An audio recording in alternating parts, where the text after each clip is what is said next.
medio rápido. ¿Qué es lo que vamos a ver? Vamos a ver primero la clasificación del lenguaje, después la sintaxis, la importancia del método MAIN, que en otros lenguajes no es tan importante, por ejemplo, Python no lo necesita, pero Java sí necesita tener un método MAIN. Después vamos a ver el paradigma orientado a objetos y por último las colecciones. Como verán, son temas bastante complicados, ¿sí? Pero vamos a tratar de verlo todo en estas 2 horas. El tema de la asistencia, sí, lo tienen que dar online en el campus virtual. Eh, por ahí estoy medio lento para ingresar. Igualmente me queda registrado acá los que se van conectando, así que no se preocupen. Es mejor que lo den, ¿sí? Bien, bueno, vamos primero por la clasificación del lenguaje. Cuando hablamos de Java, hablamos de 3 cosas importantes en Java. Que Java es compilado, fuertemente tipado y tiene un tipado estático. Y ahora, ¿a qué nos referimos con todas esas cosas? En primer lugar, que sea compilado es el tema del lenguaje. Nosotros tenemos 2 tipos de lenguajes, los lenguajes interpretados y los lenguajes compilados. El lenguaje interpretado es aquel que interpreta línea por línea a medida que se va ejecutando. En cambio, el compilado lo que hace es, antes de ejecutar línea por línea, lo que hace es tomar todo nuestro código, compilarlo. ¿Qué significa compilarlo? Em, Pasar nuestro código a el lenguaje de máquina, que es el bytecode, y después la máquina virtual de Java lo ejecuta. ¿Por qué digo la máquina virtual de Java? Java tenemos la máquina virtual, que es el JDK, ¿sí? Que es lo que nosotros descargamos, y es un archivito que nos permite hacer un TXT y ese TXT ejecutarlo con un command, ¿sí? Ahora, para poder trabajar mejor, nosotros usamos un IDE, que es el NetBeans, el Eclipse, el IntelliJ, entre otros, ¿sí? En Python pasa, yo nombro Python porque por ahí hay otras personas que trabajan en Python. En Python pasa más o menos lo mismo. Nosotros tenemos que tener Python en sí, descargar Python para poder ejecutar, y después tenemos que tener el IDE que nos permita visualizar ese código de Python, como por ejemplo PyCharm, podemos tener, por ejemplo, el Visual Studio Code o entre otros, ¿sí? En Java es lo mismo, necesitamos tener la máquina virtual, que es el JDK que descargamos, y el IDE, que es con el que va a ser más fácil poder realizar el código. Y decimos que es compilado, ¿por qué? Porque primero tiene que tomar todo nuestro código fuente, lo pasa a bytecode, que es el lenguaje de máquina, y ese bytecode es ejecutado por la máquina virtual, ¿sí? Por eso es compilado, porque compila nuestro código antes de la ejecución. Cosa que Python, por ejemplo, no, porque Python interpreta línea por línea cuando está ejecutando. Entonces, Java, importante, es compilado. Digo fuertemente tipado. ¿A qué significa que es fuertemente tipado? Sí o sí necesito definir en Java el tipo de dato con el que estoy utilizando.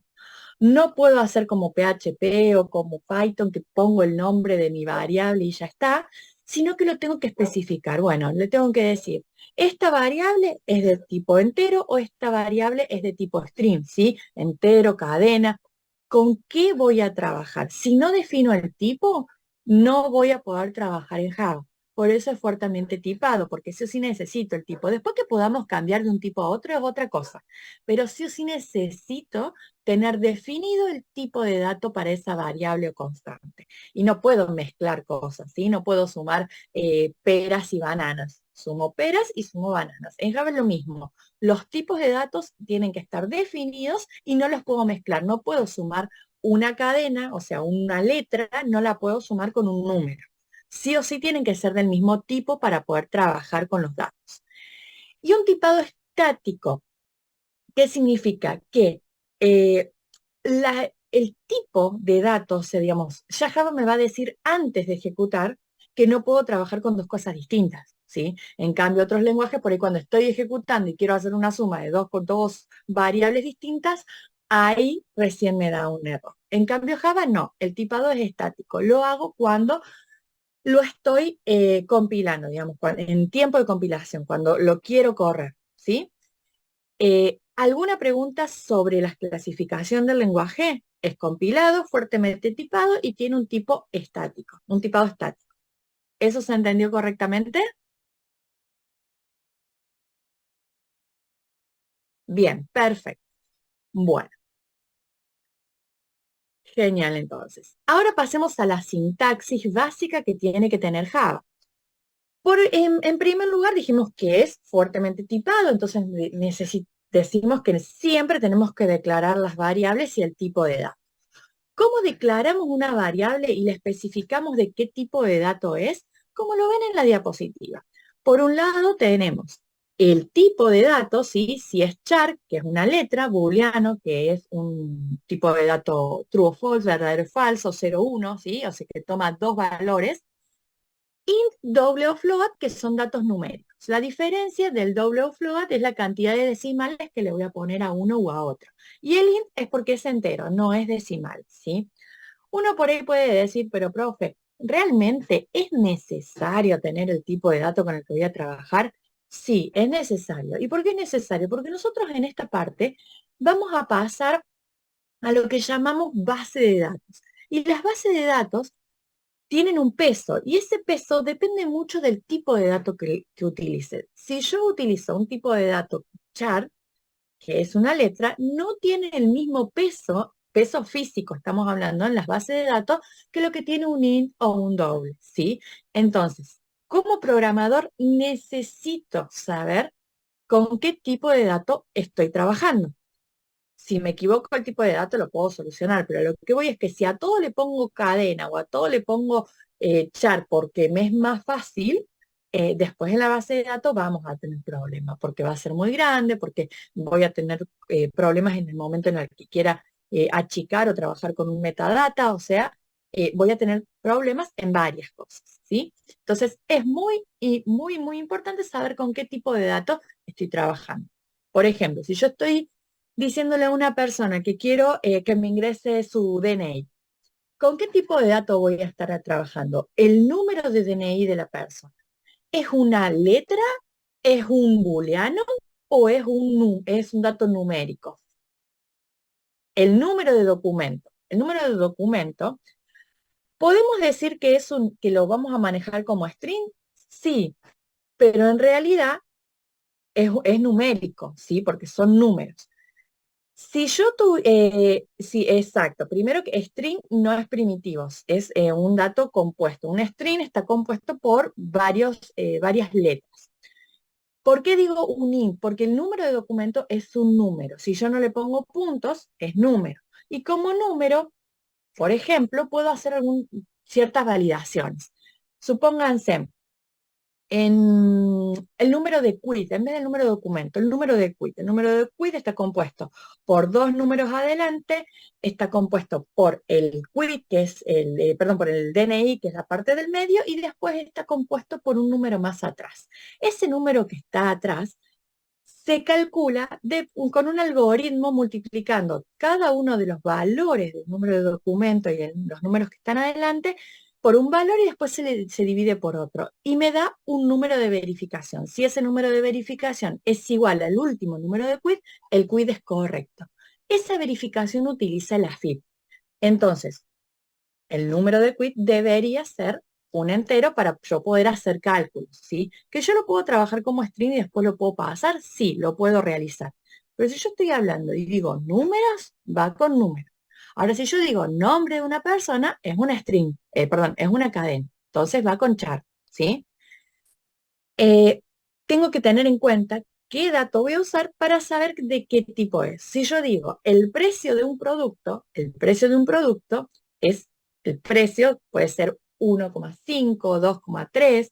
Entonces estoy hablando de un dato que es doble, ¿sí? De un dato numérico doble. Ahora, si yo digo la descripción de un producto, la descripción de un producto son todas letras, ¿sí? Entonces es importante definir o un tipo de dato u otro. Estos datos, como bien leí también que dijo Francisco, no, digamos, no son los wrappers, es decir, no son datos compuestos, sino que son datos simples. Al ser datos simples no le puedo invocar métodos, por eso dice ahí no se le pueden invocar métodos. ¿Qué significa? A un string yo le puedo poner al string.len para saber la longitud. O le puedo decir al integer.int para saber, al float, perdón, .int para saber la parte entera, cuando el dato es un dato compuesto. Estos son datos primitivos. Al ser datos primitivos son datos simples, ¿sí? El primitivo es el int, el compuesto es el integer, el primitivo es el char, el compuesto es el string. El primitivo es el doble o float y el compuesto tiene el mismo nombre, pero la primera letra es mayúscula. En realidad, ¿por qué digo compuesto? En realidad es el objeto que me representa el tipo de dato. Ya vamos a ver qué es un objeto, ya vamos a llegar a esa parte. Pero sí tienen que tener en cuenta que en Java, cuando ponemos todos los datos que ven ahí, el char, boolean, int, doble y float, estamos hablando de datos primitivos, ¿sí? Y no le puedo poner un valor no nulo. Siempre tiene que estar inicializado con un valor. En el caso de una letra, en todo caso, una letra vacía, pero eh, tiene que estar inicializado con las comillas simples. En el caso de un entero, cero si todavía no le puse ningún valor, ¿sí? Bien, ahora, ¿qué puedo hacer en Java con los datos primitivos que tengo, con las variables? ¿Sí? Porque cuando yo declaro el tipo de dato, el nombre, vamos a volver a la diapositiva anterior para mostrarles una cosa, acá, en esta parte. Yo digo el tipo de dato, ¿ustedes ven cuando yo muevo el cursor? Sí, sí, se ve. Sí, Se sí, se ve. ve. Bien. Entonces, yo acá tengo, en esta parte tengo el tipo de dato.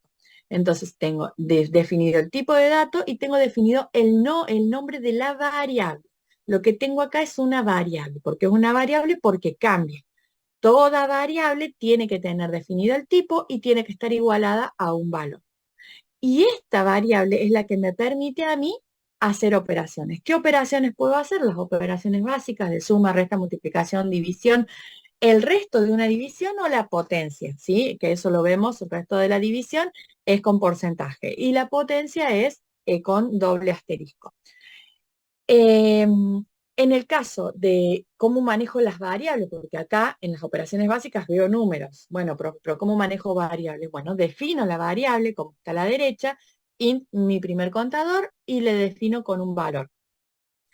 Y después lo que hago es a mi primer contador, que es la variable, que acá estaría sumando letras y números. No, ¿por qué? Porque mi primer contador tiene asignado un valor numérico, que es 66, ¿sí? Entonces acá, ¿qué estaría haciendo? Estaría haciendo 66 más 20. Puedo hacer que a mi variable se le sume otro valor o se le sume otra variable, ¿sí? Yo podría haber tenido mi primer contador más mi segundo contador, que sea otra variable que tenga otro valor.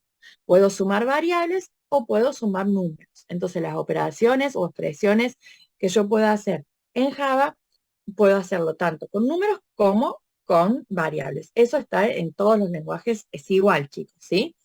Lo que sí también tengo que tener en cuenta en Java es la precedencia de las operaciones. Aquí yo digo la precedencia de las operaciones. Esto es como matemática. Cuando uno estudia matemática en el colegio, que les dicen, bueno, separemos en términos. Entonces, para separar en términos, lo primero que hacemos, separamos donde tenemos más y menos. Bueno, si nosotros queremos que alguna operación se haga antes que otra, le ponemos los paréntesis. En el caso de las diapositivas, ponerle los paréntesis o no a la parte acá de precedencia es lo mismo. ¿Por qué? Porque primero voy hasta, Java, ¿qué va a hacer? Va a ir hasta el más. Bueno, ¿qué operación tiene antes del más? 3 por 2. Y después le suma 3. Le pongo los paréntesis y es lo mismo. Ahora, ¿qué pasa si los paréntesis, en vez de ponérselos adelante, se los hubiese puesto acá, del 2 al 3? Primero, Java va a hacer lo que está dentro de los paréntesis, 2 más 3, y después lo va a multiplicar por 3, ¿sí? Eso me va a determinar el orden. Así como hay operaciones matemáticas, también tenemos operaciones booleanas. Operaciones booleanas son aquellas que se pueden hacer con datos booleanos o con datos que no sean booleanos, pero es el resultado de una comparación de datos no booleanos, ¿sí? A ver, mezclé un poco las palabras. Vamos bien a ver qué significa. En el tema de las operaciones con datos booleanos, yo voy a tener dos datos booleanos, y, o sea, por ejemplo, un dato booleano y otro dato booleano. Uno va a tener verdadero y el otro va a tener falso. Entonces le puedo decir, bueno, négame este dato booleano. Entonces, si está verdadero, fíjense que un booleano está true, cuando lo niego pasa a estar falso.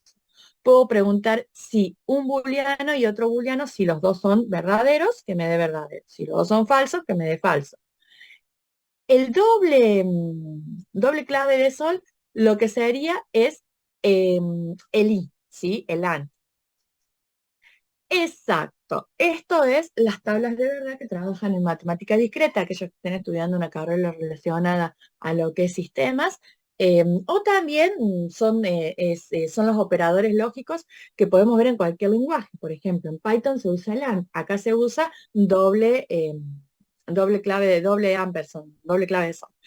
Y las dobles barras, de la doble barra parada, eso significa que es el OR, ¿sí? Es el AND o el OR. La diferencia es que el AND sí o sí se tienen que cumplir las dos cosas para que sea verdadera y el OR se puede cumplir una u otra. También puedo, es como una suma o una resta, puedo ir concatenando o ir poniendo diferentes tipos de de datos y compararlos, como por ejemplo acá, digo, bueno, un booleano y que el resultado de esta operación, de esta operación booleana sea, sea verdadero o falso. Entonces, primero, fíjense en los paréntesis, resuelvo esta operación booleana, pregunto si otro booleano que es falso o true. En este caso, como uno de los valores es true, esta operación me va a dar true. Y a su vez pregunto por una operación booleana. Si esto me dio true y un booleano está en true, la respuesta es true. ¿Sí? Bien, ahí está. Francisco me dice el type, ahí, la doble barra. Yo por ahí, yo le digo barra barra o boquita de pescado abierta, boquita de pescado cerrada. Uno por ahí tiene ciertas nomenclaturas que en el momento de programar y no respeta ciertos tecnicismos, ¿sí? Pero está bien la aclaración, Francisco, para que todos lo sepan. Eh, bien, y en el caso de que yo compare dos variables, lo puedo comparar con, por ejemplo, si quiero saber si una variable es igual a otra, utilizo el igual igual. Acá va a haber una diferencia con por ahí otros lenguajes de programación o más adelante, que el igual igual me compara si dos cosas son iguales. Ahora, cuando yo uso triple igual, significa que no solamente voy a comparar si dos cosas son iguales, es decir, son del mismo tipo y tienen el mismo valor, sino que también si son del mismo objeto. Ya después vamos a ver la parte de objetos, ¿sí? Pero si quiero preguntar si dos números son iguales, en vez de poner un solo igual, pongo igual igual. ¿Por qué? Porque en Java el igual es de asignación. En cambio, el igual igual es de comparación. Si quiero preguntar si es mayor o menor, y acá viene la parte donde dije boquita de pescado, digamos, el signo menor o mayor, como lo hacemos en matemática, es exactamente igual en Java, ¿sí? Y si es mayor igual, es el signo mayor igual, y si es menor igual, es al revés, ¿sí? Primero el signo mayor o menor y después el igual. Ahora, para poder trabajar con Java, trabajamos con... Ah, explique lo del triple igual. Bien, lo del triple igual es lo siguiente. Nosotros tenemos dos cosas que pueden ser iguales. Vamos a darlo en un ejemplo no de programación, en un ejemplo de la vida real. Por ejemplo, los gemelos. Los gemelos son iguales, son exactamente iguales. Son dos personas iguales, exactamente iguales, nacieron el mismo día, tienen las mismas características. Pero ahora, visiblemente, son dos personas totalmente distintas. Entonces, yo no puedo decir que que los gemelos son exactamente iguales, ¿sí? Entonces, eso es lo que hace el igual igual, el triple igual, ¿sí? Digamos, cuando tenemos un igual más, no solamente compara de que tengan las mismas características, de que tengan el mismo valor, sino también que sean del mismo tipo de objeto, ¿sí? Eh, en ese caso, cuando cumple todo eso, es decir, que sea el mismo objeto, que tenga el mismo valor y que sea la misma instancia, ¿sí? De ese objeto, ahí se le pone el triple igual, ¿sí?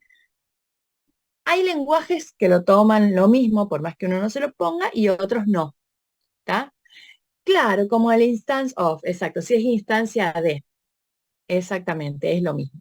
Era más fácil explicar así. La misma referencia en memoria, exacto, sí. Bien, gracias por aportar esos comentarios, están geniales. Bien, en Java trabajamos con estructuras, ¿sí? Las mismas estructuras que trabajamos en todos los otros lenguajes. ¿Cómo trabaja Java los condicionales? Tenemos condicionales simples, condicionales dobles, condicionales múltiples. ¿A qué me refiero con simples, dobles y múltiples? Los condicionales simples son el if, ¿sí? Que significaría el sí, entre paréntesis la condición, y acá es donde vienen los valores y los operadores lógicos o de comparación para poder saber si esto me da true o false. ¿Por qué? Porque si esto me da true, ingreso al condicional. Si esto me da false, no ingreso al condicional. Entonces, en este caso, cuando solamente tengo un if y abro llaves y cierro llaves, y no tengo la palabrita esta que vengo, que estoy viendo acá en este condicional de adentro que se llama else, fíjense que todos los bloques en Java comienzan con llave y terminan con llave, ¿sí? Entonces, si tengo una llave de apertura, necesito tener una llave para cerrar. Tengo la condición, la llave de apertura y la llave para cerrar. Ahora, perdón, la llave de apertura y la llave para cerrar. La tengo acá arriba la llave para cerrar. Fíjense en que la primera llave para cerrar es la que me cierra este condicional. En este caso, el condicional es simple. Pregunto por esto y si esto es correcto, hace esta acción. Si no es correcto, no tengo el si no, porque solamente me pregunta sí. Entonces el código sigue hacia abajo, ¿sí?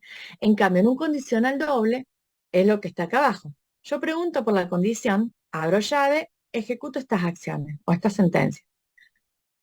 Si esto no se cumple, entonces paso al else, porque sí tengo el si no. Este else significaría si no.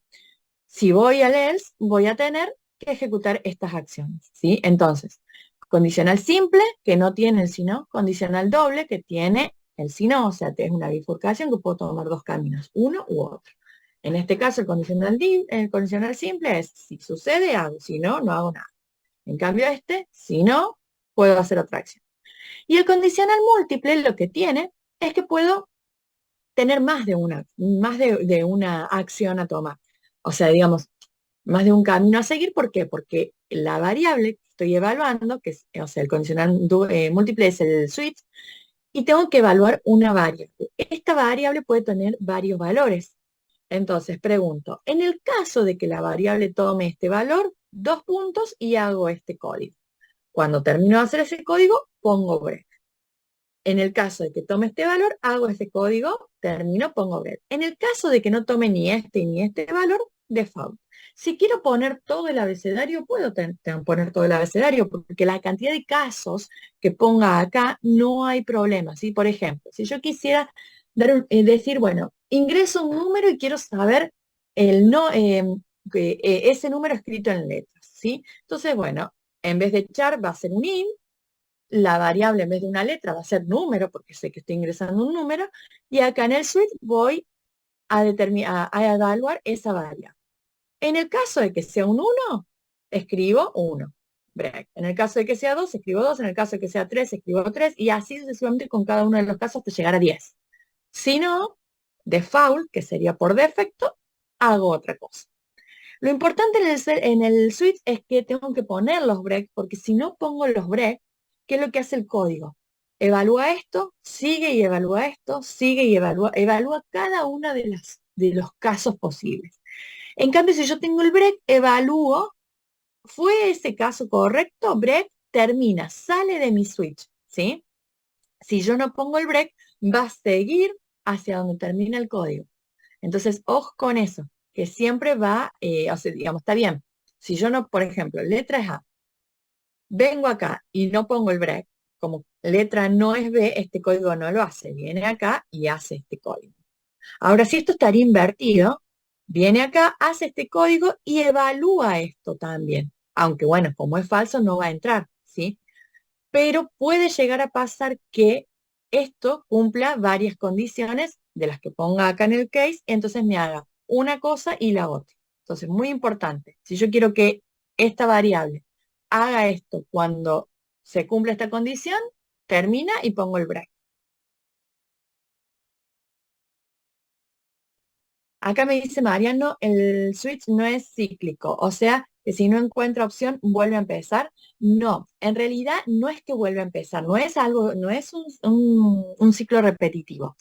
El switch lo que hace es, toma la variable y dice, bueno, ¿por qué camino sigo? Sigo por esta puerta. Por ejemplo, si vos tuvieras 4 puertas, abro una puerta e ingresa por esa puerta, ¿sí? Si yo no le tengo un cartel de salida a esa puerta, ¿qué es lo que hace el switch? Listo. Hizo ese código, sale y pregunta si la otra puerta es la condición que quiere. Si no cumple la condición, no entra. pero pregunta por cada una de las puertas. En cambio, si yo ingreso a una puerta y tengo el cartel salida, salgo y no voy a ir preguntando si coincide con las otras puertas, ¿sí? Eso es lo que hace el switch.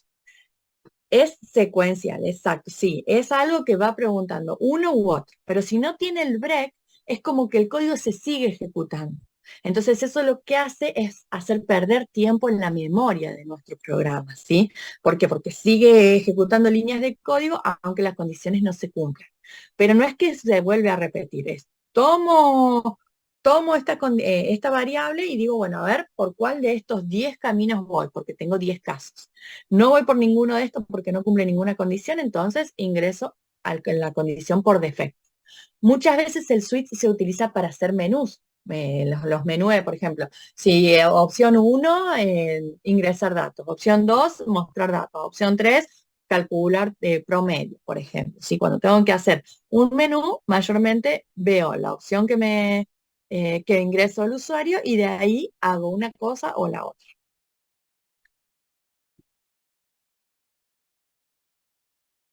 Exacto, sí, Francisco, exacto. Podemos utilizar, en vez de poner el break, podemos poner una expresión lambda y saldría.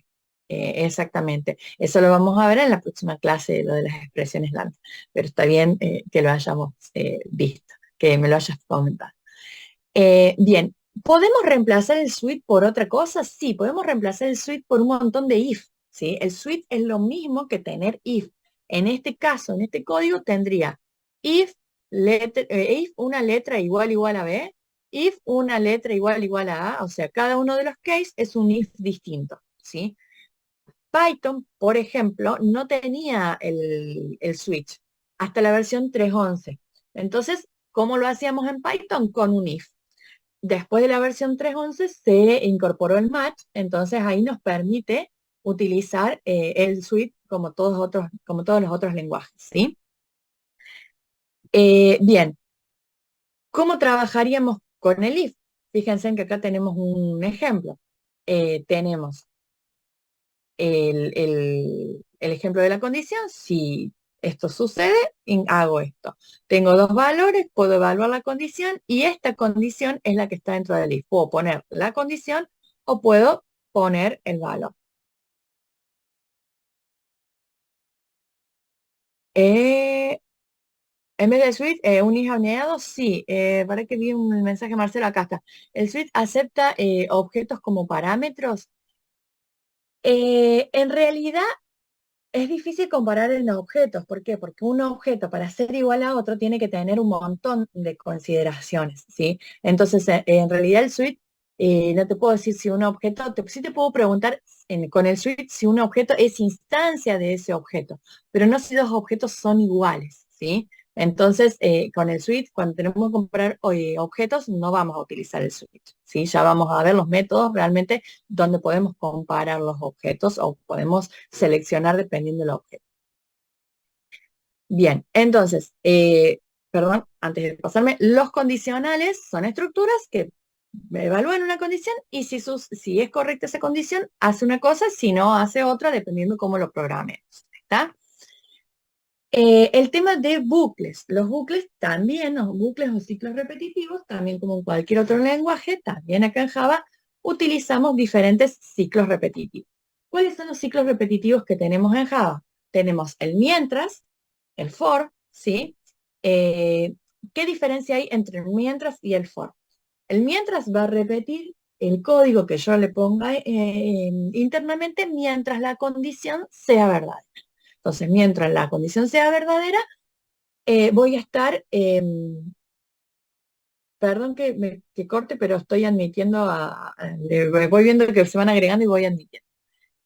Perdón, los sí, entonces mientras la condición sea verdadera, ejecuto la acción. Cuando la condición es falsa, salgo y ya dejo de ejecutar el código que tengo adentro. Fíjense en que los ciclos repetitivos, igual que los condicionales, abro llave, cierro llave.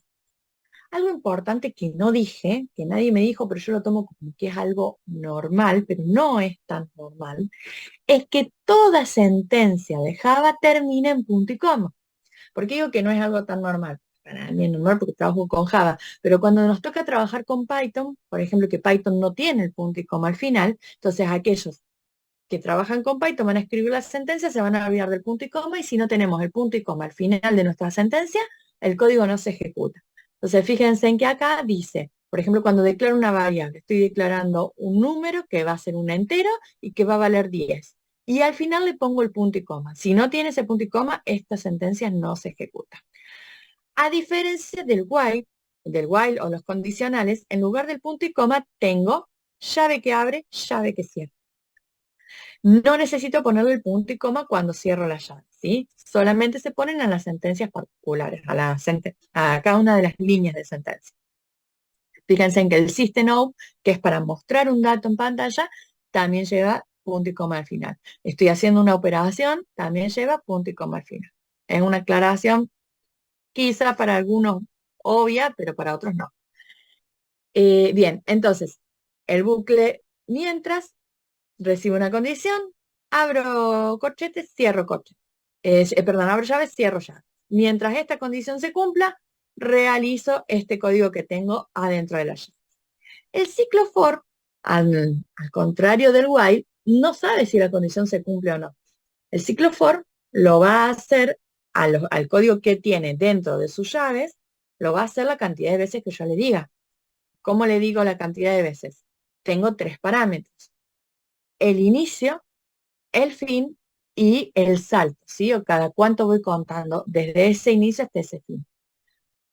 Lo que tengo que hacer es declarar, como dijimos que Java es un lenguaje tipado, tengo que declarar esta variable que estoy usando dentro del ciclo for. Mayormente van a ver que van a decir for int i, o sea, casi siempre las variables que están dentro del ciclo repetitivo se llaman i, j, ¿sí? Digamos, en ejemplos lo van a ver así. Entonces, declaro int como entero a la variable que lo que va a hacer va a ir contando la cantidad de veces que se ejecutó el código que está dentro de las llaves. ¿En qué valor empieza? Igual a 0. O sea que esta variable va a empezar a 0. ¿Y cuándo va a terminar? Va a terminar con la condición final, es decir, que la misma variable que tengo acá sea menor a 10. Entonces significa que lo voy a repetir de 0 a 10. ¿Y cada cuánto voy a ir contando cada vez que este ciclo pase por acá? Le voy a ir incrementando en 1, ¿sí? Que eso es lo que tengo en la última parte de la diapositiva, en el último, en el cambio de elementos, ¿sí? Cada cuánto voy a ir sumando, de a 1, de a 2, ¿sí? Dependiendo lo que necesite hacer. Pero ¿qué es lo que hace el ciclo for? Repite este ciclo la cantidad de veces que sean necesarias.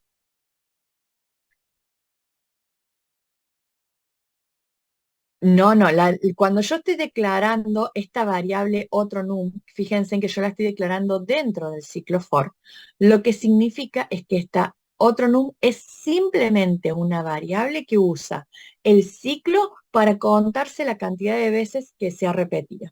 Entonces, fuera del ciclo no la conozco. En el código de arriba no conozco esa variable. En el código de abajo de la llave no la conozco. Sí la conozco dentro del ciclo for.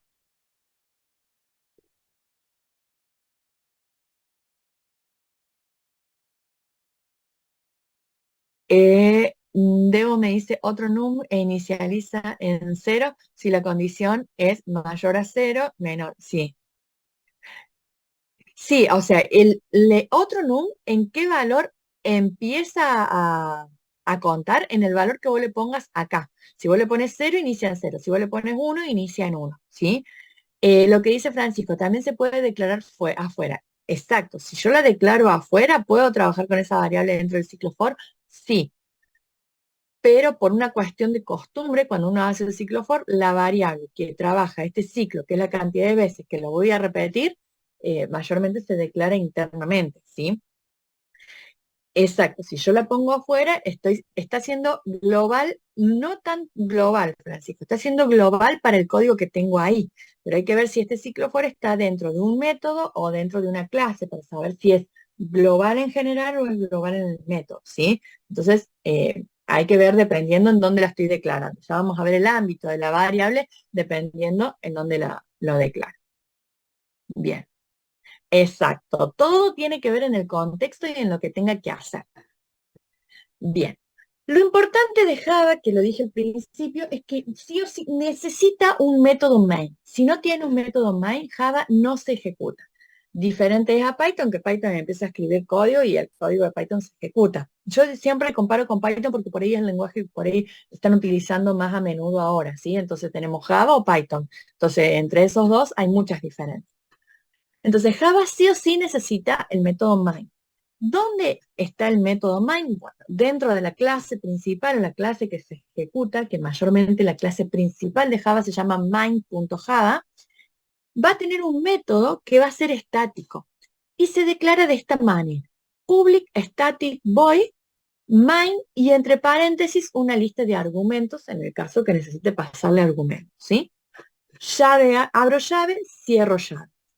Esta estructura es obligatoria para todas las aplicaciones que yo haga en Java. Si no tengo el método main, Java no sabe por dónde empezar a trabajar, ¿sí? Es como que digo, bueno, le doy play y lo primero que hace, me busca el método main. Para esto les voy a mostrar un ejemplo que lo pueden hacer ustedes mismos en sus máquinas. Eh, Fíjense que hay un Java Online Editor, ¿sí? Este Java Online Editor, fíjense, yo acá escribo código Java y esto me ejecuta el código Java que yo escribo, ¿sí? Fíjense en que por defecto ya me está diciendo que mi clase principal es main.java y me está diciendo que tengo el método public class main, que es, digamos, el método, el constructor de la clase main, que tiene el public static void main, que esto es lo que vimos en las diapositivas. Si esto lo ejecuto, fíjense en que acá me dice hola mundo. Tal cual me lo pone, yo ahí no escribí nada de Java porque me lo puso directamente este compilador online. Ahora, si yo acá le saco el system y le doy play, no hay problema, no me hace nada, ¿sí? No tiene nada que dar. Me dice, no tengo nada que dar. Perfecto. Ahora, ¿qué pasa si yo no le saco el system, pum, pum, vamos a hacer así.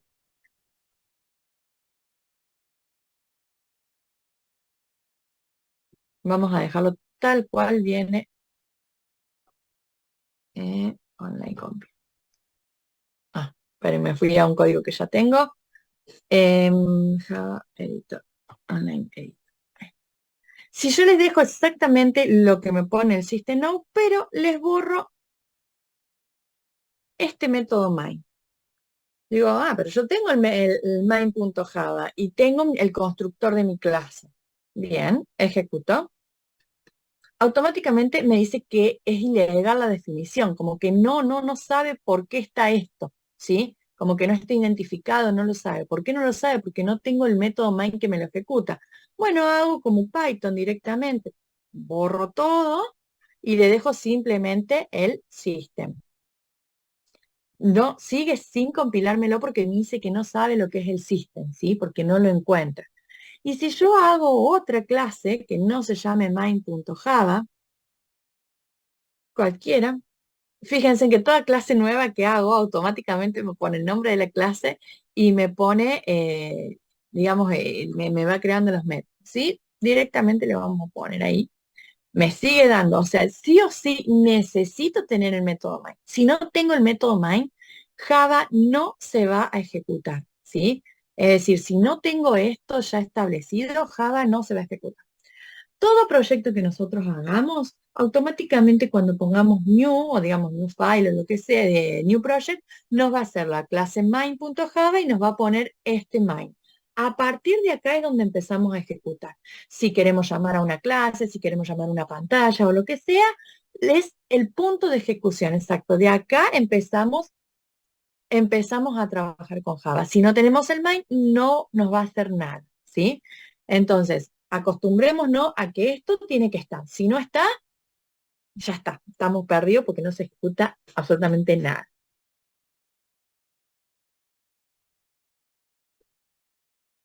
En Java 21, permite, sí, puede ser, exacto, sí, hay varias modificaciones, lógicamente, que depende del Java que estemos utilizando, es lo que nos permite hacer. Nosotros vamos a utilizar el JDK 18, si no me equivoco, pero bueno, dependiendo de lo que ustedes tengan en su máquina, podemos utilizar uno anterior o uno posterior. Tengan en cuenta que cuando nosotros actualizamos versiones siempre hay mejoras. Si nosotros sabemos programar en un Java viejo, cuando nosotros lo pasemos al nuevo, el mismo IDE nos va a ir diciendo cuáles son las mejoras, cuáles son los warnings y todo eso que podemos modificar para que nuestro código sea mejor. Claro, el JDK 17 es el que usaron en Java inicial, podemos seguir trabajando con ese, con el 18, no con uno muy viejo, porque si no hay cosas que no nos van a tomar, no nos va a tomar algunas cuestiones que no estaban en ese JDK, ¿sí? Pero con el 17 vamos a andar bien, no hay problema. Bien, ahora, eh, pasemos a lo que realmente es Java, a la base de Java. Java es un lenguaje orientado a objetos, ¿sí? Es un lenguaje en que todo, absolutamente todo lo que tiene lo representa como un objeto. Es todo objeto para Java. Pero ahora, ¿a qué me refiero cuando yo hablo con objeto? ¿Todos saben lo que significa el paradigma orientado a objeto o hay alguno que nunca escuchó hablar del paradigma orientado a objeto?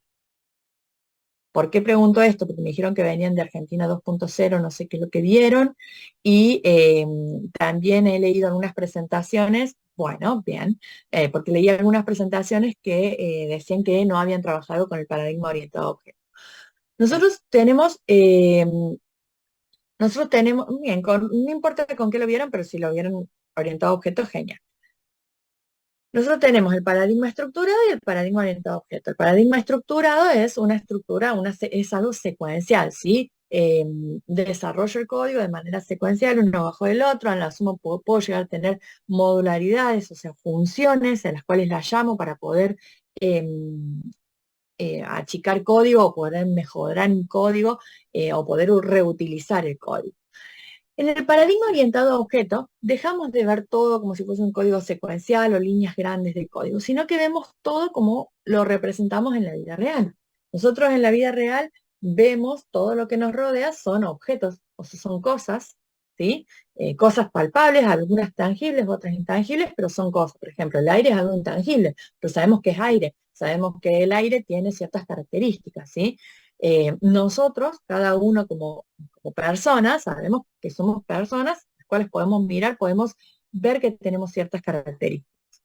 Nosotros somos un objeto y ese objeto tiene características, ¿sí? Por ejemplo, yo soy el objeto Soledad. Pablo en este caso es el objeto Pablo. Jorge es el objeto Jorge. Son diferentes personas, ¿sí? ¿Por qué diferentes personas? Yo, Soledad, tengo un color de pelo, tengo un color de ojo, tengo un color de tez. Pablo debe tener un color de ojos, un color de pelo y un color de tez. Quizás igual o no a mí. El nombre ya vemos que no es igual. Yo soy Soledad y Pablo es Pablo. Entonces, de esa manera podemos ver que dos objetos, si bien somos iguales porque tenemos las mismas características, el atributo, o sea, tenemos las mismas características, el valor de esas características no son iguales, son diferentes. Entonces, podemos decir que nosotros somos la clase persona, es decir, como si fuésemos una plantilla. Yo soy persona, Pablo es persona. Ahora, esa persona tiene atributos. Dije que nosotros tenemos características. Esas características son atributos diferentes, ¿sí? Mis atributos, ¿cuáles serían? Tengo nombre, tengo ojos, color de pelo, color de piel. Pablo tiene nombre, tiene color de ojos, tiene color de piel. Es lo que tenemos en común. Ahora, nuestros valores cambian, ¿sí? Cuando cambian esos valores es porque ahí esa clase deja de ser, o sea, deja de ser clase, en realidad sigue siendo clase, pero se instancia o se crea, ¿sí? Una persona nueva. Instanciar la clase significa crear un objeto. Y ese objeto se trabaja con los atributos o con las características propias de cada uno. Entonces, Pablo, Jorge, yo somos de la clase persona, pero somos tres objetos diferentes. ¿Por qué? Porque somos tres instancias de esa clase diferente que tenemos diferentes atributos. ¿Se entendió más o menos el concepto? No en la programación, sino en lo que es el concepto de clase y el concepto de objeto.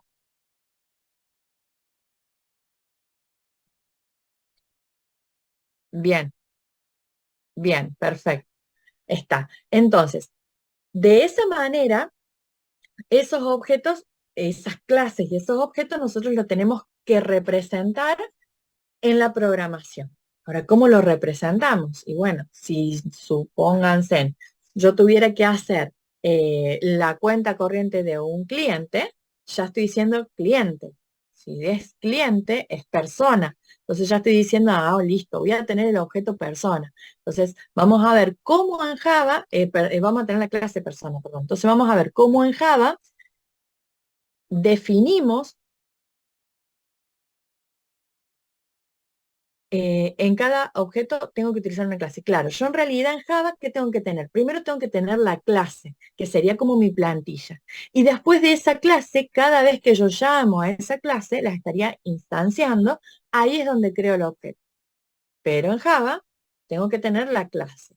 ¿Cómo hago esa clase?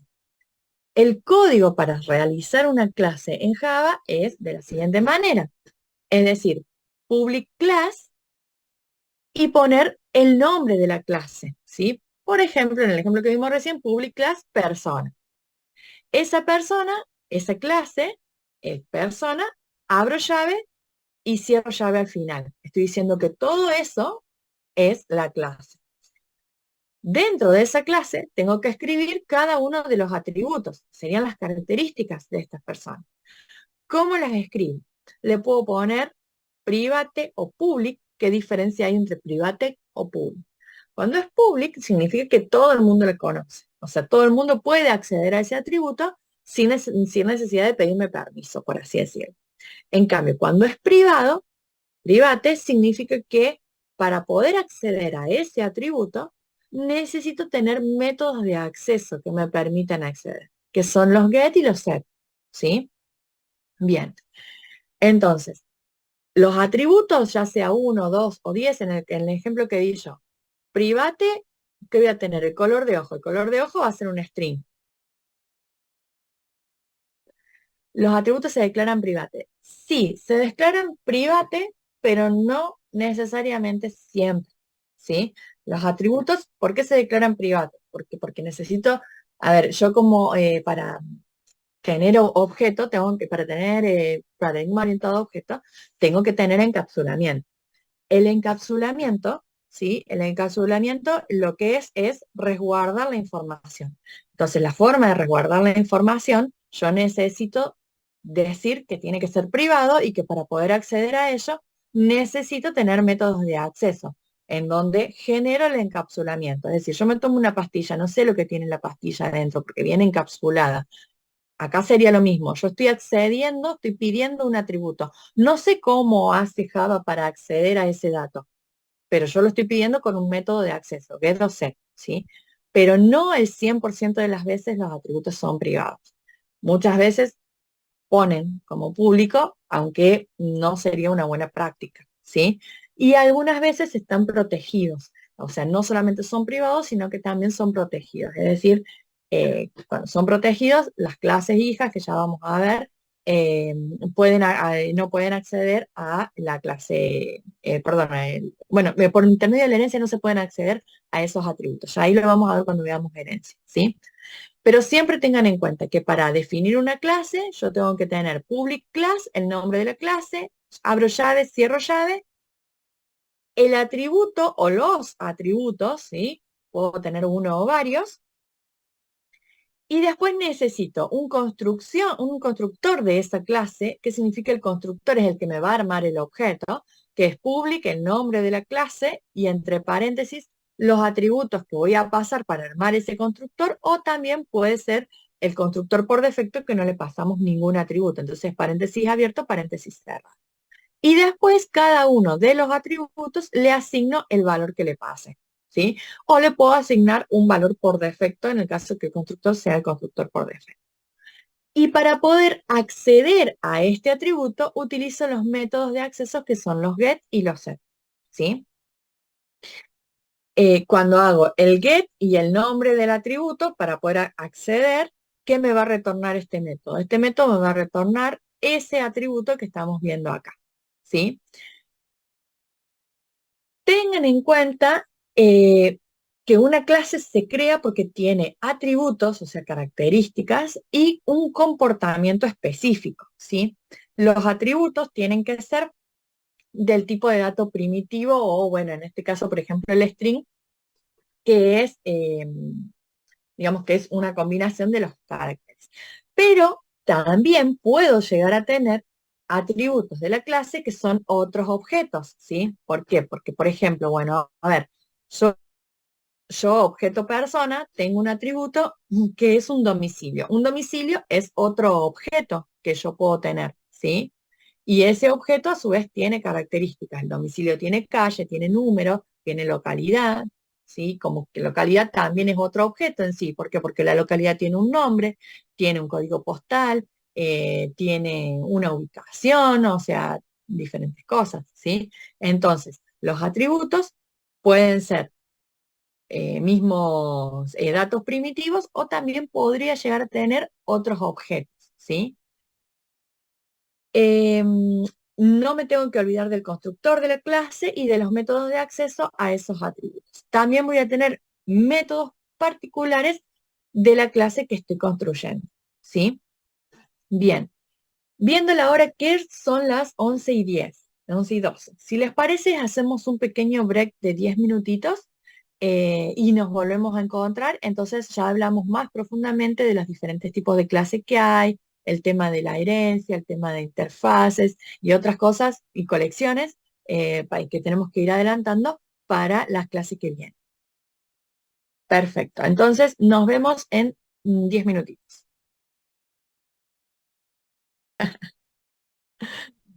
Está igual, se ha venido frío a todos lados. La verdad es que se ha venido frío a todos lados. Bien, bueno chicos, voy a aclarar unas cosas, unas cuestiones ahí que me decían que vamos muy rápido para los que recién estamos empezando, que el curso se va a ir acelerando. Sí, ustedes tengan en cuenta que esto, todo lo que yo estoy diciendo son cosas que en teoría yo creo que ustedes ya la vieron, ¿sí? Ya lo vieron. Entonces como que no me puedo detener mucho en cada una de estas cuestiones. O sea, porque no nos van a dar los tiempos, nada más que por eso, ¿sí? Si no, no voy a seguir avanzando con otras cosas. Entonces, yo ahora voy a terminar de dar los conceptos que deberían saber y para la clase que viene ustedes van a tener en actividades una clase de repaso. Esa clase de repaso o ese ejercicio de repaso, ustedes lo van a ver que va a estar en la plataforma. El curso tiene una duración de todo noviembre, ¿sí? O sea, digamos, un mes nomás, donde ustedes tienen 2 días, se van a tener 9 clases. Más de 9 clases no, digamos, no se extiende, entonces vamos a tener que ir tirando un poco. Como les decía, ustedes van a tener en la plataforma sí, súper intenso, Marcel. Van a tener un ejercicio de repaso. En ese ejercicio de repaso, yo se los muestro acá, pero después van a tener el archivo. Lo que dice les da un problema y ustedes lo que tienen que hacer es el diagrama de clase. A ver, no me interesa que usen UML para aquellos que están estudiando sistemas o alguna carrera relativa a lo que es la informática. Lo que me interesa es que ustedes detecten cuáles son las clases que van a utilizar y cómo la pasarían a un lenguaje de programación, ¿sí? Ya sea Java, el que trabajó con Python, Python, el que trabajó con pseudocódigo, pseudocódigo. Yo con esto, ¿qué es lo que voy a saber? Voy a saber en qué nivel estamos, ¿sí? ¿Quién lo pudo lograr? ¿Quién no lo pudo lograr? Aquel que no lo haya podido lograr, lo que voy a necesitar por lo menos que me mande lo que entendió, ¿sí? Igualmente, la clase que viene, este ejercicio de repaso, vamos a ver. Yo lo primero que voy a hacer la clase que viene, voy a hacer mostrarles la solución del ejercicio en Java para que vean cómo, digamos, cómo sería hacerlo en Java, ¿sí? Eh, no llegamos con el tiempo de dar todo lo que es la teoría de las diapositivas más ejercicios prácticos acá en la clase, en esto, en lo que es el repaso, ¿sí? Entonces, lo que quiero con esta primera clase es dar una introducción a todo.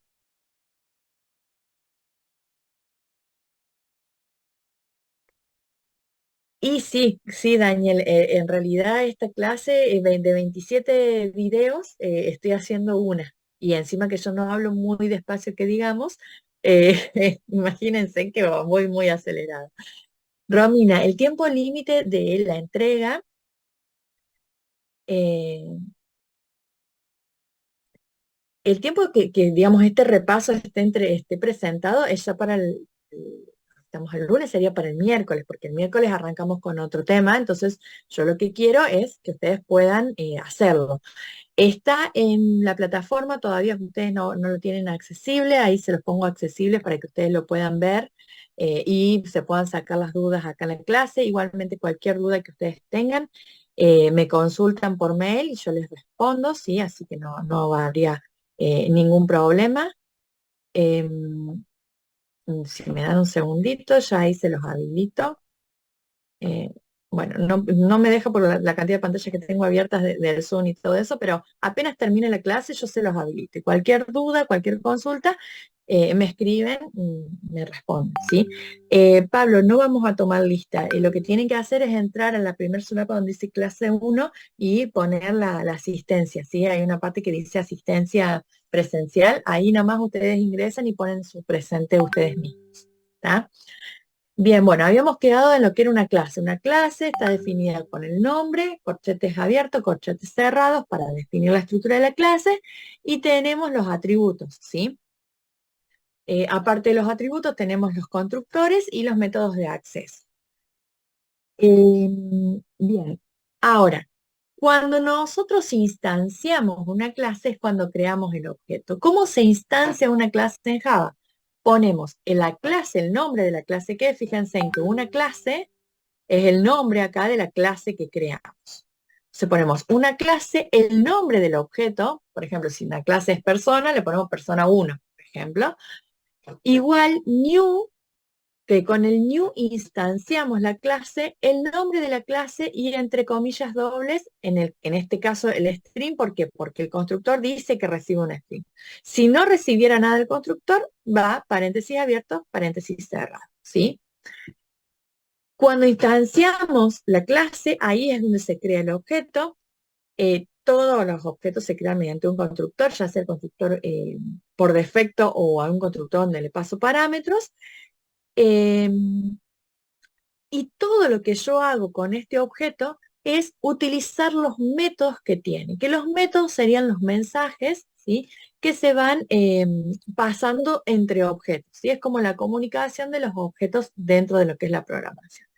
Entonces tenemos el objeto que ya creamos, que acá fíjense que se llama un objeto, y cuando pongo punto ustedes van a poder ver todos los métodos de ese objeto, que son los métodos que tenía la clase.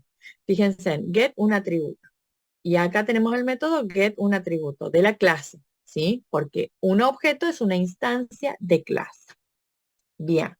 Ahora, las clases, como había dicho anteriormente, pueden heredarse. ¿Por qué digo que se pueden heredar? Y porque yo dije, bueno, si todos somos personas, sí, pero tenemos diferentes tipos de personas. Una cosa es un cliente, otra cosa es un proveedor, otra cosa es, por ejemplo, un jugador de fútbol, ¿sí? Que son tres. Tres son personas, sí son personas, pero son personas diferentes. ¿Por qué personas diferentes? Porque su comportamiento es diferente. No es lo mismo lo que hace un cliente que lo que hace un jugador de fútbol, ¿sí? Y pero los dos son personas, sí, pero un cliente no voy a saber la cantidad de goles que tiene, ¿por qué? Porque un cliente no hace gol, un cliente te compra, puedo saber el estado de cuenta. En cambio, un jugador de fútbol sí puedo saber la cantidad de goles que hizo, ¿por qué? Porque juega en los partidos de fútbol. Entonces, son objetos distintos, son clases distintas, jugador de fútbol y cliente, pero que tienen muchas cosas en común. ¿Por qué? Porque un jugador de fútbol tiene un nombre. Sí, el cliente también tiene un nombre. Ah, y un jugador de fútbol tiene, por ejemplo, un código único en el sistema. Y el cliente también tiene un código único en el sistema. El jugador de fútbol tiene una fecha de nacimiento. El cliente también tiene una fecha de nacimiento. Se tienen muchas cosas en común. Entonces ahí es donde empieza a jugar el tema de la herencia. En este caso, en el ejemplo que ustedes están viendo acá por pantalla, fíjense en que ustedes están viendo el tema de los vehículos, ¿sí? A ver, vehículo motorizado podemos tener un montón, pero su comportamiento es diferente. No es lo mismo un camión que un automóvil. No es lo mismo una moto de agua, por ejemplo, que un automóvil. ¿Por qué? Porque el comportamiento de la clase es diferente. Entonces ahí tengo que crear clases diferentes. Si seguimos con el tema de cliente y de jugador de fútbol, bueno, tengo dos clases, una clase cliente y otra clase jugador de fútbol. Pero esas dos clases tienen muchas cosas en común. ¿Y para qué voy a repetir en los dos lados lo mismo? Creo la clase persona, que es la que tiene todo eso que tiene en común, y después digo que cliente hereda de persona y que jugador de fútbol hereda de persona. ¿Por qué digo que heredan? Y porque tenemos lo mismo, tenemos nombre, tenemos fecha de nacimiento, tenemos atributos que compartimos, ¿sí? Entonces, de esa manera decimos, bueno, los dos son personas, sí, pero son clases específicas de personas. Uno es cliente y el otro es jugador de fútbol. ¿Heredan los atributos? Sí, ¿por qué? Porque te heredan el nombre, heredan el DNI, heredan la fecha de nacimiento. ¿Heredan los métodos? Sí, heredan los métodos también. ¿Por qué? Porque si el objeto persona sabe calcular la edad, el objeto jugador también va a saber calcular la edad porque lo está heredando. Y el objeto cliente va a saber calcular su edad porque también lo está heredando. ¿Sí? ¿Cómo calculamos la edad? Y estamos, el año que tenemos ahora, el 2023, menos la fecha de nacimiento. Vemos los meses y podemos saber la edad. Em, todas las clases todas las clases, ya sea persona, sea factura, sea todas las clases que podamos pensar en hacer nuestros sistemas, absolutamente todas heredan de una clase más grande en Java que se llama Object. Que esa clase Object tiene métodos particulares que todas las clases heredamos, por ejemplo, el toString, el comparable, el equals, ¿sí? Eso también lo deberían haber visto. Cualquier cosa yo después les voy a pasar el video en donde está justamente esa parte. Em,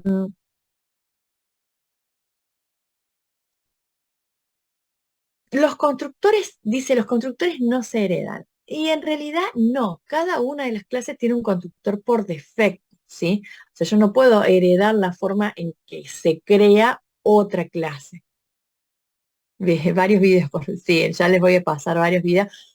A ver, yo no sé qué videos ustedes tienen acceso en lo que es las clases anteriores, pero yo les voy a dar acceso a los videos en donde yo expliqué estos temas para que ustedes por ahí entiendan mi forma de referirme a ciertos temas o de expresarme con ciertos temas, si les parece, como para que más o menos hablemos en el mismo idioma, porque por ahí le paso videos de otros profes y no explicamos de la misma manera. Bien, genial entonces. Eh, el constructor hereda el constructor padre con el súper. Exacto, digamos, no es la herencia. Cuando nosotros decimos que los constructores no se heredan, es decir, yo tengo el constructor, pero sí puedo decir voy a usar el constructor de la clase padre. En todo caso, utilizo esa palabra que dice Guillermo, súper, ¿sí? Eh, las variables de clase, ¿sí? Cuando son variables estáticas, son compartidas por todas las instancias.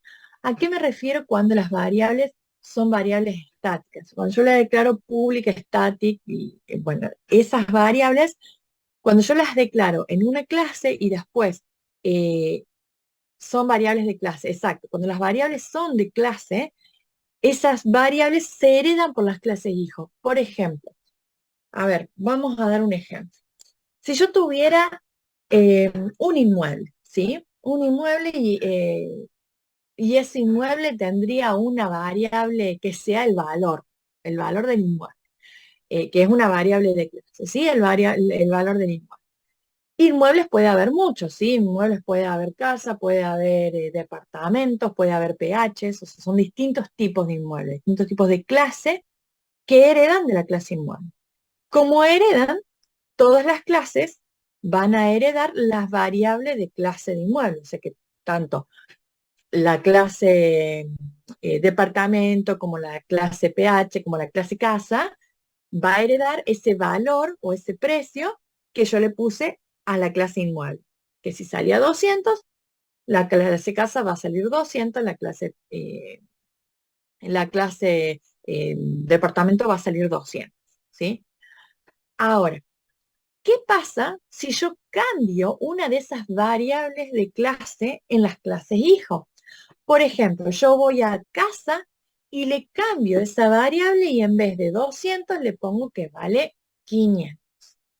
En ese caso, automáticamente, como es una variable de clase, la variable inmueble también va a cambiar su valor. Y las otras variables de los objetos también cambian el valor.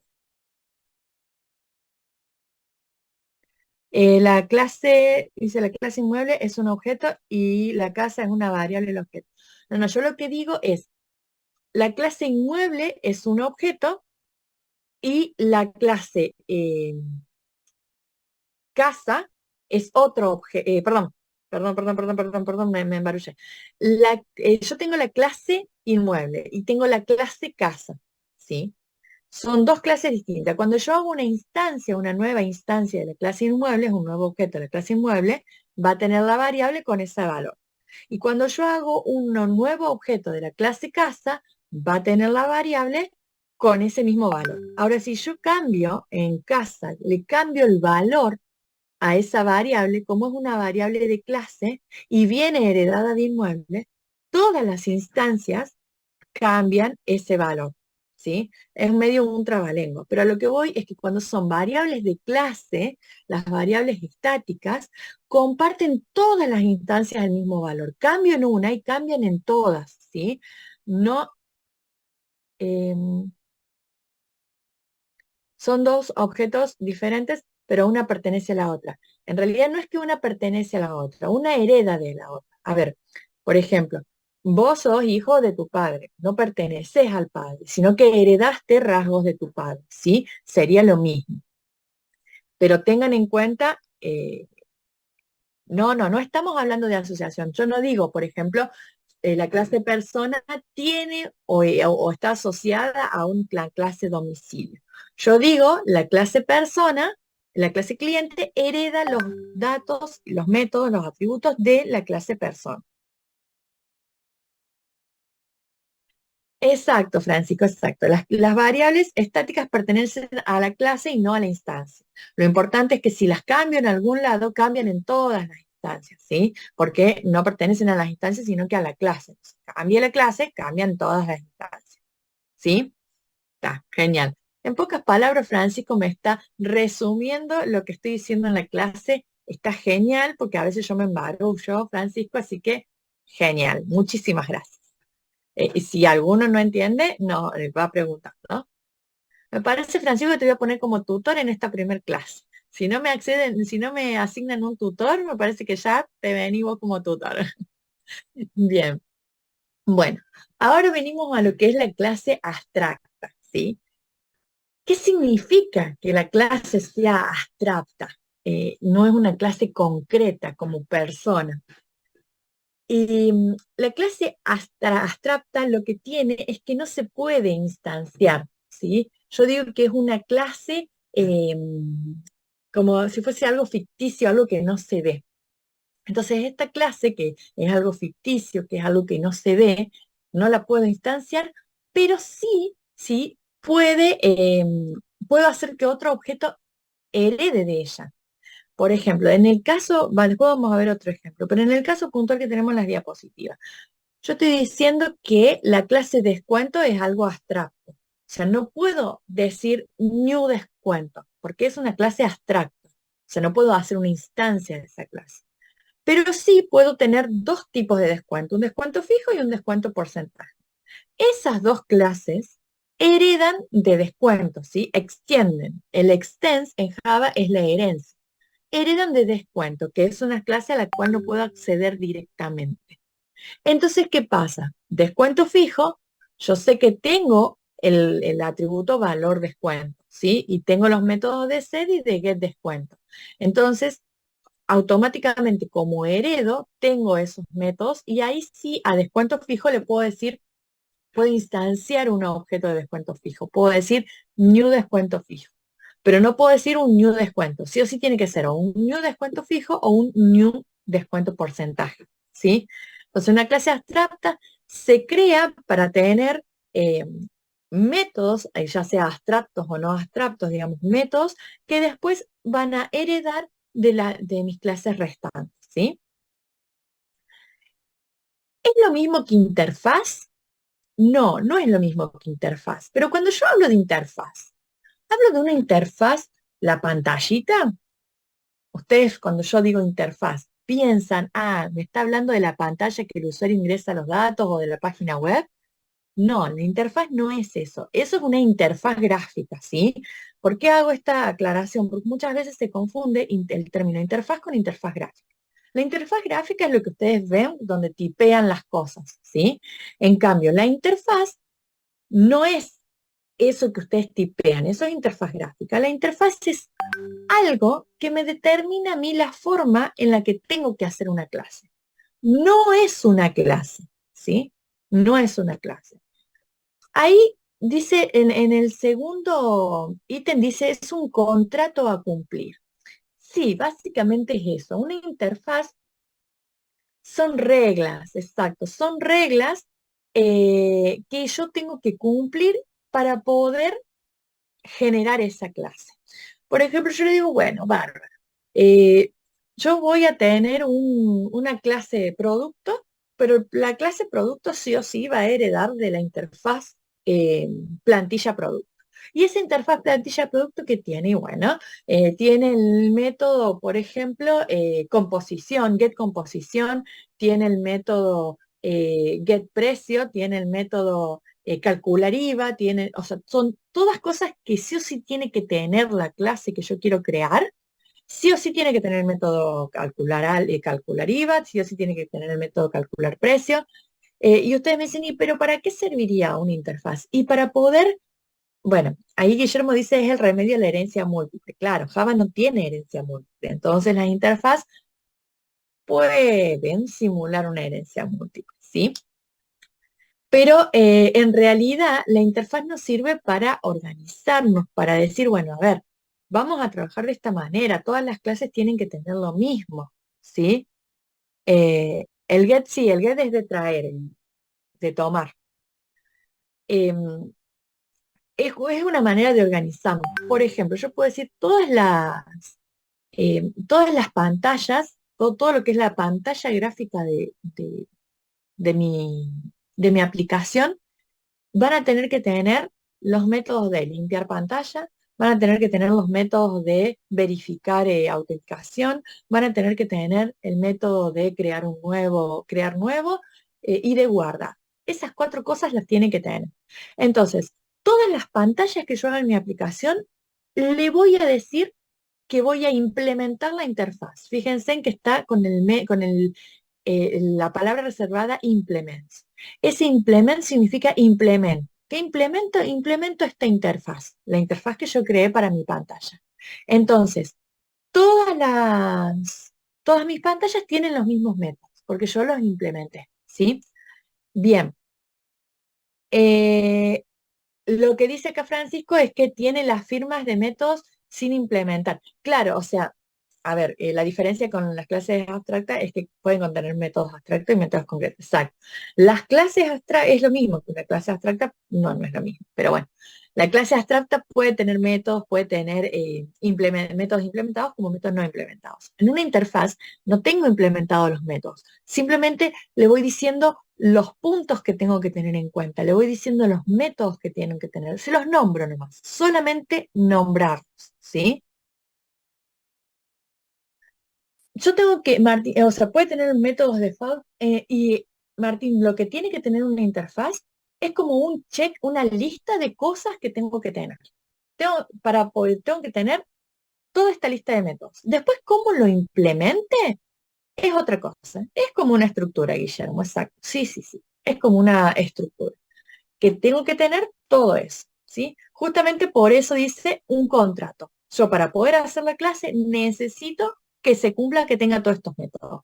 Ahora, ¿es obligación mía que la clase que estoy creando, el método esté implementado? Y a veces no lo implemento, pero el método tiene que estar. ¿Y cómo hago para que esté el método y no implementarlo? Y bueno, fíjense en este ejemplo, dice implement una interfaz, o sea, estoy implementando esta interfaz, Pero acá el método hacer algo todavía no lo implementé. O sea, se escribe el método, sí, porque estoy implementando la interfaz, pero todavía no escribí nada, ¿sí? Pero el método tiene que estar. Cuando llame a este método, ¿qué va a decir? Y no está implementado. Bueno, no importa, pero el método en la clase está. Sí, Pablo, cuando vos haces los métodos de encapsulamiento, los get y set, el get trae y el setea la información. Em, la interfaz no se puede instanciar, no se puede instanciar. Francisco dice los métodos abstractos siempre son públicos. Exacto, sí, los métodos de la interfaz siempre tienen que ser públicos. Bien, bueno, y ya después estamos con el tema de los get y los set que está ahí hablando Pablo. Sí, que son los métodos igualmente Pablo con el método de get y set, no, digamos, no te compliques tanto porque son los métodos de acceso y cambio de los atributos que los IDEs te lo hacen automáticamente y es más, existe una librería que se llama Lombok, que ya también la vamos a ver, que automáticamente de todos los atributos que vos haces, te hace esos métodos de acceso. Entonces no necesitas realizarlos vos después, ¿sí? Bien, bueno, vamos a agilizar un poquito como para que no, para que podamos terminar todos los temas. Después tenemos los enums. Los enums, fíjense, voy a volver unas diapositivas para atrás para que se fijen las estructuras. La clase, yo decía public class, decía yo señalo la pantalla como si ustedes me vieran. Yo por ahí estoy más acostumbrada a dar las clases presencial, entonces yo voy señalando el código. Pero bueno, lo vamos a hacer con el mouse. La clase dice eh, Córdoba, no entendí, Guillermo. La clase dice public class.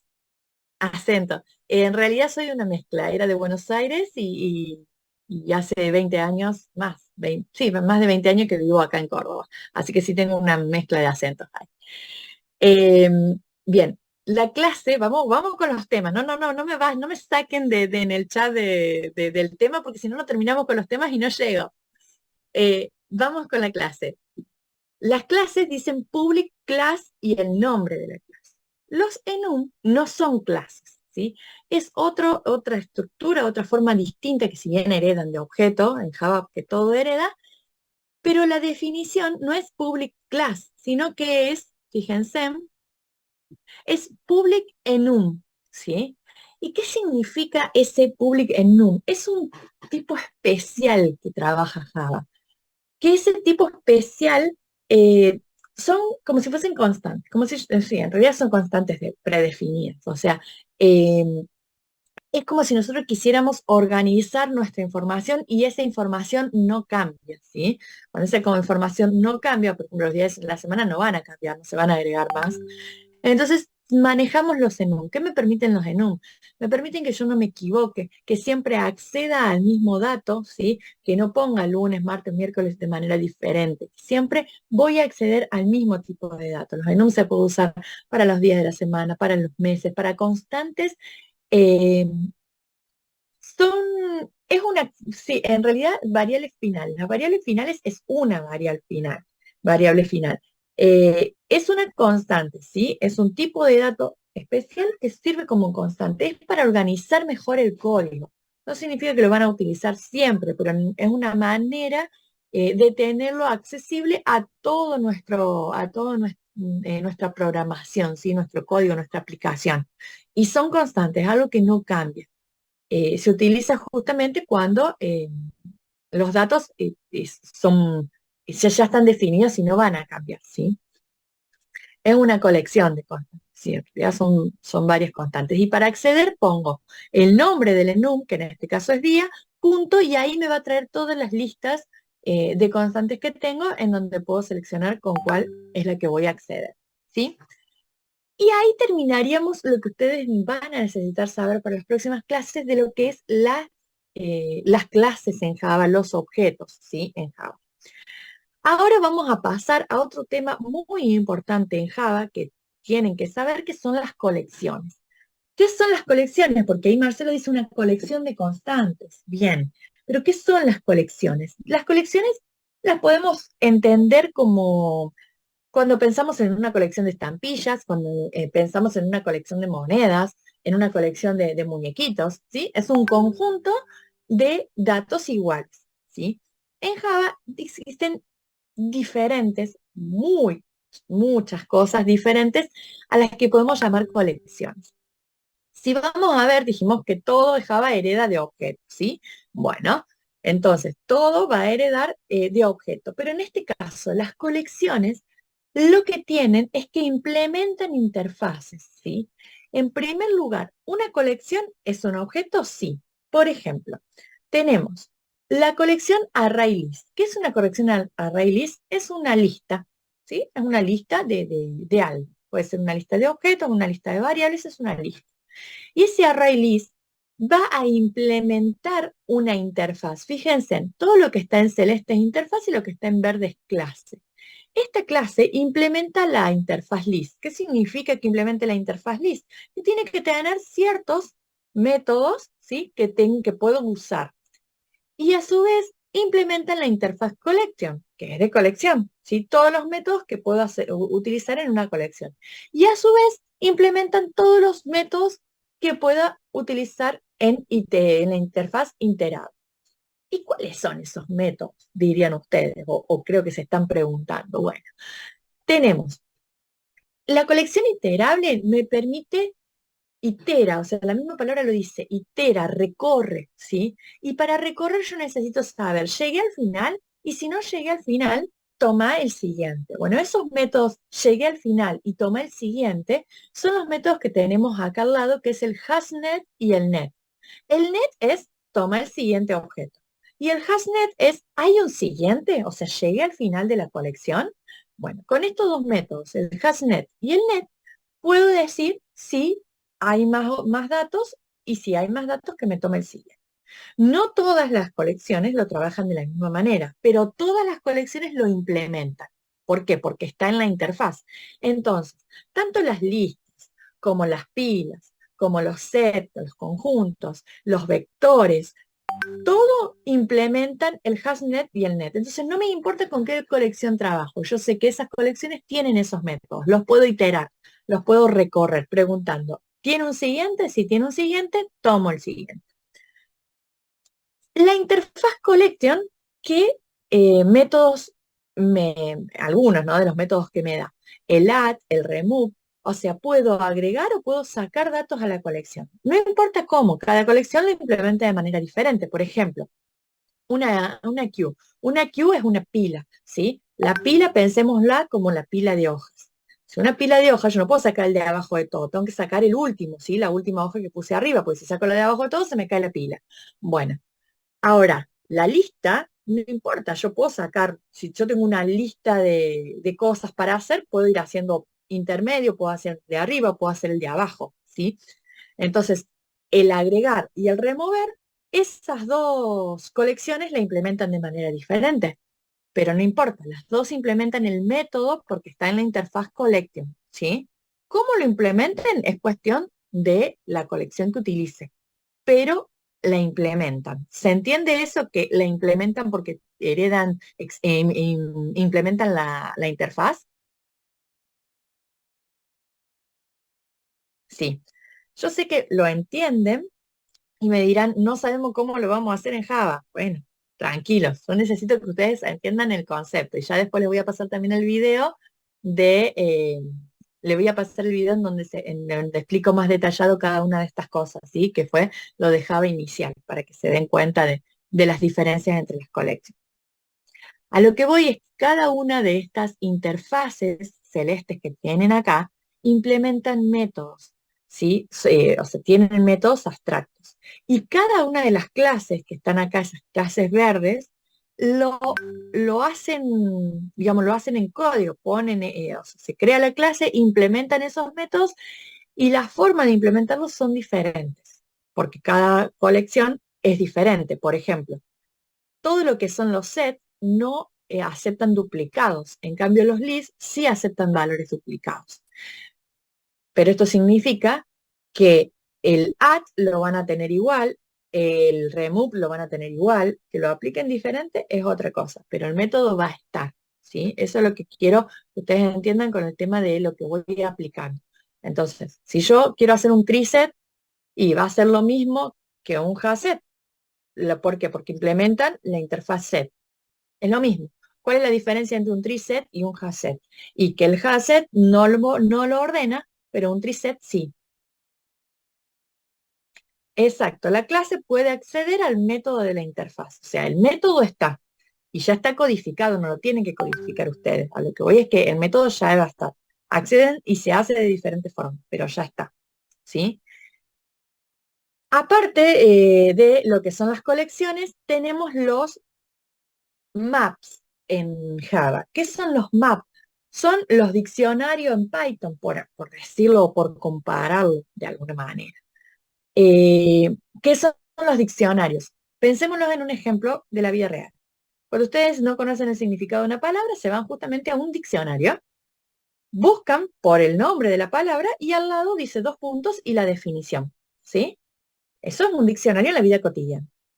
En Java es lo mismo. Un map es un diccionario que tiene dos valores, un key y un valor. Clave, valor, exacto. Entonces, si yo quiero acceder a una palabra, por ejemplo, quiero acceder a un valor, busco la palabra de ese valor, ¿sí? Eh, Tanto en Java como en Python, en todos los lenguajes que implementan diccionarios es lo mismo. Tengo una clave y un valor. Entonces, si yo quiero acceder a este valor, accedo por la clave, ¿sí? Nos quedan unos minutitos, así que voy a ver si les doy algo de ejemplo como para que ustedes puedan ver estos conceptos. Ya les digo, no se asusten los que no han entendido el 50% de la clase, o vamos a hacer más drástico. El que no ha entendido el 100% de la clase, no se asuste. Lo único que necesito es compromiso del lado de ustedes, ¿sí? Yo les voy a pasar, les voy a dejar el link en la plataforma de los videos en donde yo explico, o sea, ¿por qué digo yo explico? Para que por ahí me entiendan en la misma forma en la que estoy explicando ahora, ¿sí? Donde yo explico puntualmente esta parte, la parte de maps, la parte de collections, la parte de listas. No solamente las explico, sino que doy un código, digamos, vamos haciendo ejemplo en código, ¿sí?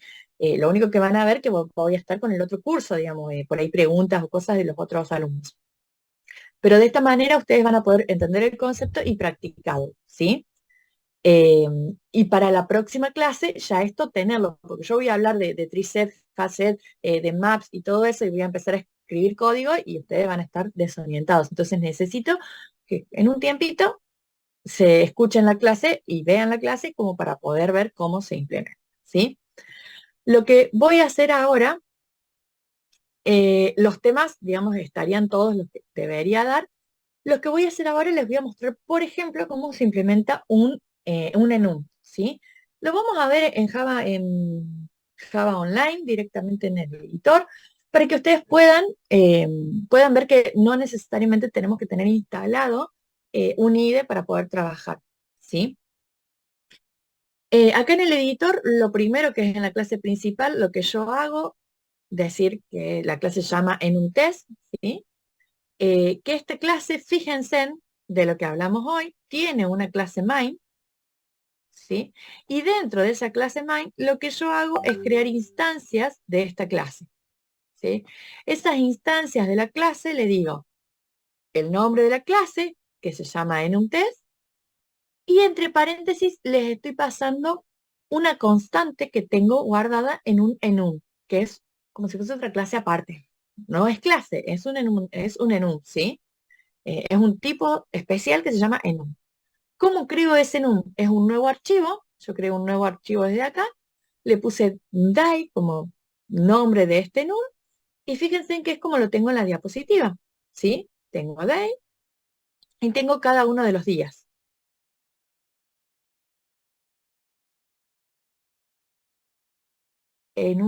No entendí, Guillermo, lo que me preguntas puntualmente. Pero yo acá le Que si pongo se la, puede traer el enum poniendo punto, martes. si está definido acá, sí. Yo acá no lo definí martes. Yo acá debería poner martes para que me traiga martes, ¿sí? Si yo acá le pongo martes, ¿sí? Ahí sí me va a traer martes, ¿está? Pero como yo no lo tengo que definido ahí, en el main acá, no lo puedo, Pero yo digo no lo sin crear puedo las poner. instancias. Ah, si yo directamente le pongo, sí, lo que pasa es a ver, yo no llegué a explicar el constructor de la clase, yo expliqué el main.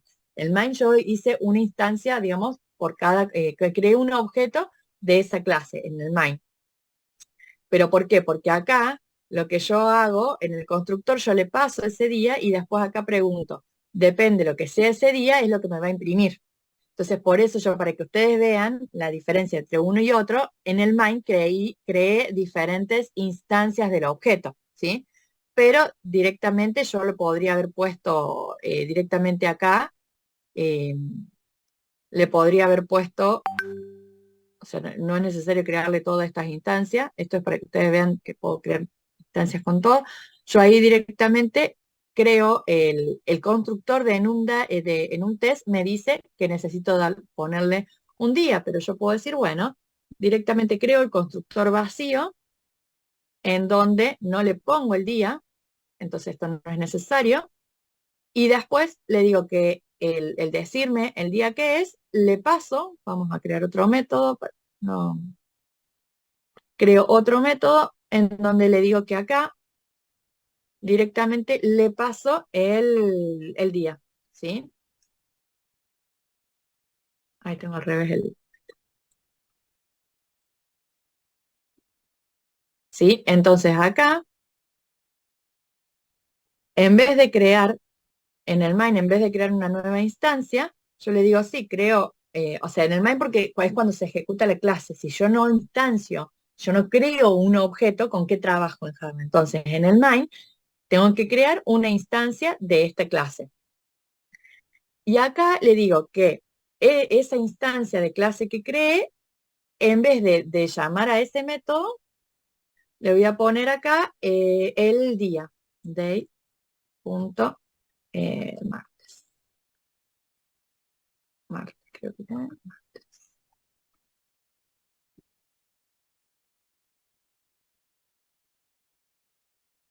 Creo que no me lo está tomando porque no lo estoy tomando.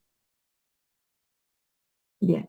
Entonces ahí digo que llamo al día el martes. Entonces acá me faltaría en el switch, le digo, vamos al método donde le estoy pasando el día, y le digo, en el caso de que sea martes, ¿sí? Porque no tengo ese caso, o sea, no me va a dar nada. En el caso de que sea martes, en el caso de que sea martes, escribir martes.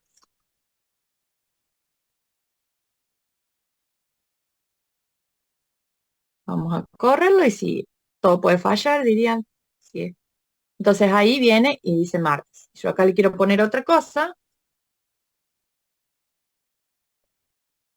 le pongo otra cosa. Y si no estaría martes, para contestarle a Georgina,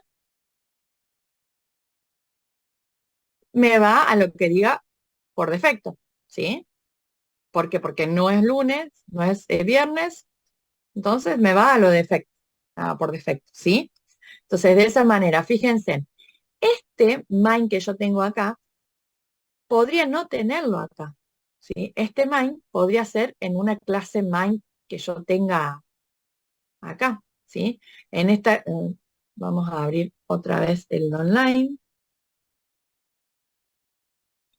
Me abrió el que ya tengo registro.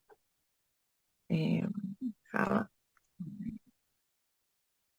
Fíjense que cuando ustedes van al Java Online Editor me abre algo así. Bueno, yo acá puedo crear una clase nueva en donde a esta clase la llamo prueba, ¿sí? Y esta clase prueba, fíjense que acá tengo que tener el mismo nombre, esto el editor te lo hace solo, ¿sí? Y esta clase prueba le puedo decir que va a tener lo mismo que tengo acá en el enum test, ¿sí? Que le voy a tener un enum, esta clase va a tener un enum y voy a tener un constructor. Entonces acá le puedo decir que esta clase va a tener el enum y le puedo decir que va a tener, y le tengo que hacer el constructor por defecto. Entonces, fíjense en que acá tengo, por un lado, el constructor por defecto, que no le paso parámetros, o por otro lado, un constructor al que sí le paso parámetros. En realidad, tengo que tener un constructor. Entonces, primero le pongo el public, porque todo constructor lleva el public adelante, el nombre de la clase, paréntesis y paréntesis, que ya esto, el compilador me Sí. lo hace automática, el IDE me lo hace automáticamente, ¿sí? Cuando creo un nuevo objeto. Ya lo vamos a ver la clase que viene cuando trabajemos con el IDE. Y acá, en esta manera, yo esto le digo que voy a tener el método, ¿sí? Cualquier método, vamos a copiar este para hacer más rápido. Y la instancia, la clase, no la tengo, no la tengo acá, el main no lo tengo acá, el main lo tengo acá. Y acá le digo que prueba va a ser igual a una instancia de prueba. Prueba como yo.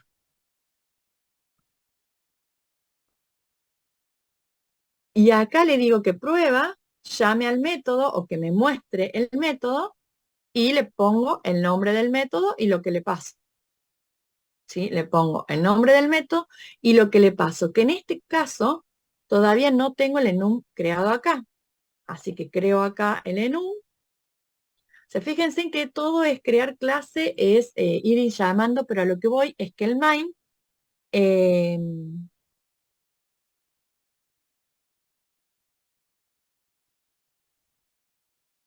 exacto. Siempre que se crea la clase está el constructor por defecto. Eso es, digamos, es automático. Sí necesita estar visible cuando trabajamos con reporte, sí lo vamos a necesitar visible. ¿Por qué? Porque si no lo tenemos, digamos, no creamos, no ponemos nosotros el constructor por defecto, vamos a ver que me va a decir que el reporte no conoce ciertas cosas. Pero eso es bueno, cuando trabajemos con reporte, que no sé si vamos a llegarlo a ver en en este curso. Bien. Bien. Y fíjense en que acá cuando ejecutamos y todo va bien, me faltó, bueno, punto y coma, algo que dije que era muy importante en Java y la profe no lo pone. Eso no lo tienen que hacer ustedes. Fíjense en que acá, ¿qué es lo que hizo? Lo mismo que hizo en el otro, lo único que el main no lo tenía en la clase. Tengo el main que dice que va a llamar a la clase, llama a esta clase llama a este método con esto que le paso y me devuelve esto. ¿Sí? Bien. Veo que están ahí hablando por el chat, pero no.